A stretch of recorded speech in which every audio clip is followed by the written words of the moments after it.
नळ बदलण्याची गोष्ट. सकाळची वेळ होती. रमेशच्या घरात नळातून पाणी थेंब थेंब गळत होतं. टप टप टप.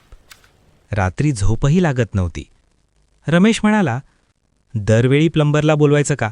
आज मीच नळ बदलतो. तयारी. रमेशने सगळ्यात आधी मेन पाण्याचा व्हॉल्व्ह बंद केला. नंतर त्याने साधनं काढली. पाना, टेफ्लॉन टेप आणि नवीन नळ. जुना नळ काढणं. हळूहळू पाण्याने जुना नळ उलट्या दिशेने फिरवला. थोडा जोर लागला, पण नळ सुटला. झालं पहिलं काम. नवीन नळ बसवणं. रमेशने नवीन नळाच्या थ्रेडवर टेफ्लॉन टेप गुंडाळली आणि नळ सरळ बसवून घट्ट केला. टेस्ट. मेन व्हॉल्व्ह उघडला. नळ चालू केला. पाणी सरळ आलं. गळती नाही. रमेश आनंदाने म्हणाला, आज मी स्वतःचा प्लंबर झालो.